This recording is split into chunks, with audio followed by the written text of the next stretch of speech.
Et bien le bonjour, c'est Jane qui je suis heureux de vous retrouver. Alors je suis ici dans l'Indre-et-Loire, dans le château de Villandry, un lieu culturel encore une nouvelle fois.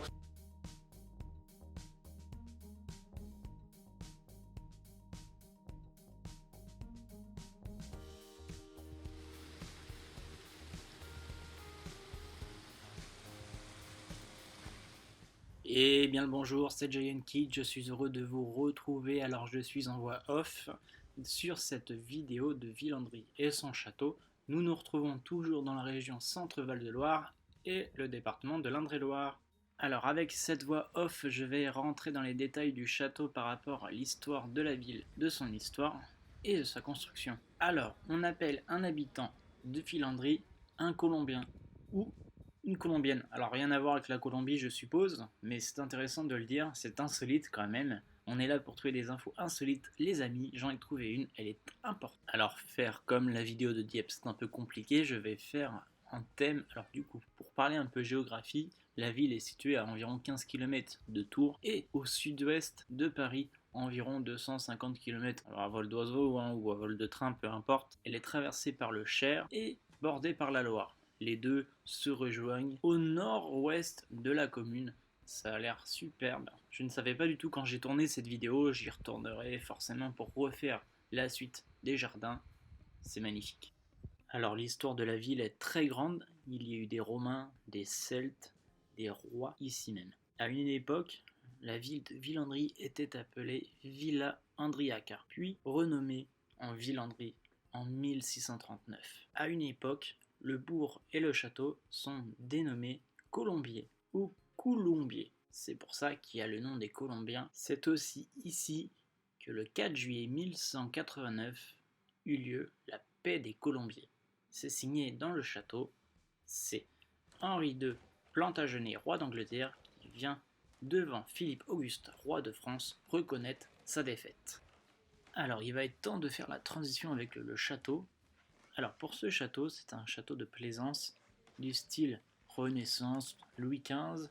Il débute la construction ou une amélioration à partir du XVIe siècle jusqu'à la fin du XVIIIe. Avec ce château, il y a une particularité, c'est les jardins qui sont magnifiques, qui sont superbes, et c'est les fruits d'une reconstitution et une reconstruction partielle effectuée par le docteur Joachim Carvalho. Alors s'il y a des fautes de prononciation, je suis vraiment désolé, c'est pas le but. Là je vous invite à mettre sur pause pour comprendre au fil des siècles, et il y a la même chose après pour les jardins.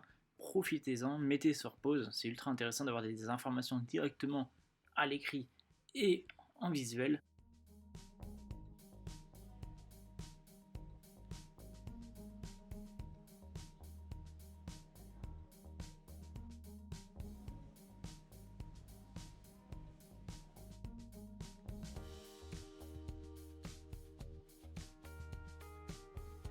Alors ici, je vais vous préparer des pâtes, un bon plat à base de pâtes avec les belles casseroles qui sont là.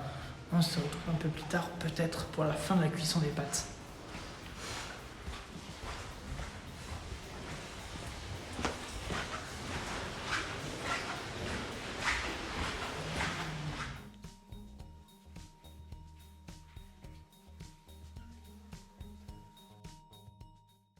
Alors les portraits sont l'effigie des anciens et familles du propriétaire actuel.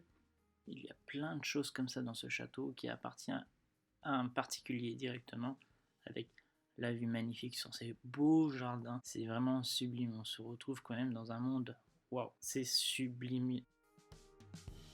Alors ce château fut construit en 1536 sous l'ordre du ministre des Finances de François Ier.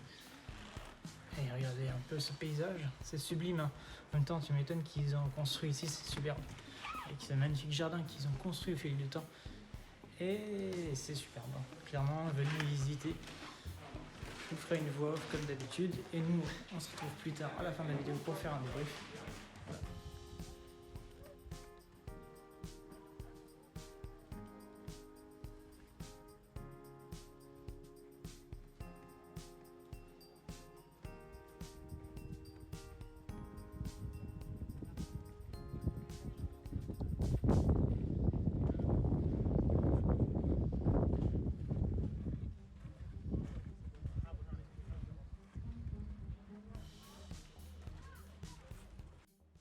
Alors il y a une chose vraiment très bien dans ce château, c'est que toutes les pièces sont animées, visitables et clairement très belles. Très beau mobilier dans chaque pièce, peu importe la pièce qu'on a, c'est vraiment impressionnant. Et de plus, les détails des pierres au niveau des fenêtres, c'est un pur régal. Je n'ai pas beaucoup de connaissances en architecture, mais ça, je trouve ça superbe. C'est magnifique. On peut voir clairement des choses, des détails, c'est important. La suite avec des petits tableaux par-ci par-là.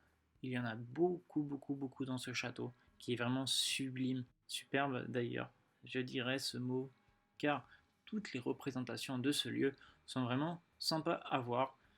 C'est pareil, je n'y connais pas grand-chose en art, mais ce sont des belles œuvres. Clairement, ce sont des œuvres qu'on pourrait retrouver dans un musée ou autre. Alors ici, j'ai fait quelques recherches pour comprendre ce que c'était, et c'est de l'art mozarabe. Alors, qu'est-ce que c'est l'art mozarabe? C'est un art qui a été fait par les chrétiens hispaniques qui vivaient en territoire musulman durant la période. Mais sauf que ça ne vient pas de Villandry, mais de Tolède, qui est en plein milieu de l'Espagne. Alors là, je parle d'une période entre l'an 711 et la fin du XIe siècle, et ça jusqu'à la prise de Tolède en 1085.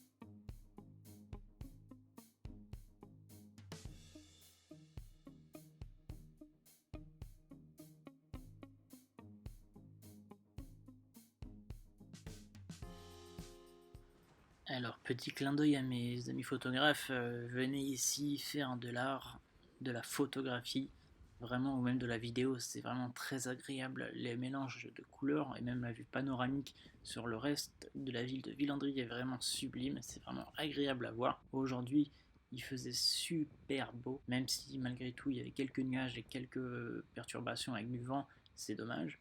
Mais regardez, on fait quand même des belles photos, il y a des beaux endroits, il y a beaucoup, beaucoup de couleurs, c'est vraiment intéressant quand tu fais de la photographie, et c'est vraiment cool et agréable. Et regardez quand même, c'est pas tous les jours que tu vois un jardin de cette qualité ici, et qualité là, tu te dis bien qu'il y a du travail, il y a quand même de la recherche dans tout ça, et ça permet aussi aujourd'hui d'avoir l'un des plus beaux jardins de France. Clairement, là on est dans le top 5 des plus beaux jardins.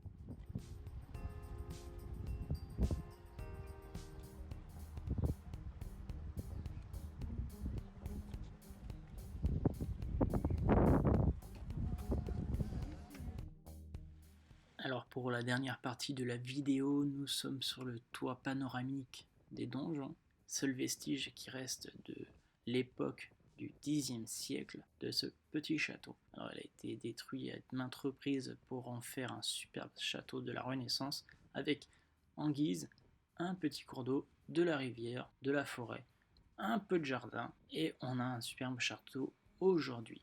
Le château est vraiment sublime. C'est vraiment le château que je classerais dans mon top 10 facilement. Il n'y a rien à dire dessus, il est vraiment top, il est classe. Alors sur cette partie-là, je ne pouvais pas parler car le vent était très fort, je n'ai toujours pas de micro portatif, alors je ne connais pas encore la qualité des micros qui sont dans le commerce. Si vous avez des idées, dites-le moi en commentaire, ça peut être sympa.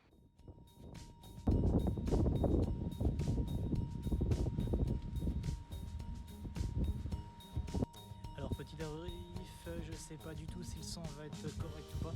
C'est un château superbe, alors c'est détenu par un Espagnol, c'est pour ça qu'il n'appartient pas aux monuments européens. Tous les châteaux sont gratuits pour les moins de 26 ans. De plus, c'est des jardins qui sont magnifiques, limite les plus beaux que j'ai jamais vus. Alors je vais terminer en voix off car la qualité du son n'était pas possible, c'est dommage car j'ai dit pas mal de trucs intéressants à la suite de tout ça. L'accès au château est vraiment sympa, il y a un grand parking, la route elle se fait bien entre Orléans jusqu'à Villandry. On peut prendre l'autoroute ou alors suivre le bord de Loire. C'est pas vraiment très loin d'où j'habite et c'était vraiment sympa à faire. Il y a des beaux paysages dans le coin où j'habite, c'est vraiment cool. Notre belle région Centre-Val de Loire est quand même classe, il faut quand même l'avouer. Et mais bon, avec tout ça, tu payes quand même une entrée, je crois que c'était 12 € si je ne me trompe pas. Et c'est vraiment cool d'apprendre quelque chose dans le château puis les jardins. Et on termine avec une belle image de moi avec mon masque. C'est important de porter son masque. Allez, on se retrouve plus tard. Alors je vous présente quelques photos de l'exposition photographique intemporelle des ciels et de châteaux. C'est l'exposition Un château de Villandry, fait par Joël Klinger. C'est ses photos à lui, allez les voir. Et moi je vous dis à la prochaine pour une prochaine vidéo. Merci du visionnage, n'oubliez pas le pouce bleu, le partage et bien sûr un commentaire, ça fait toujours plaisir. À la prochaine, rêvez bien, c'est important de rêver, c'était le Chris.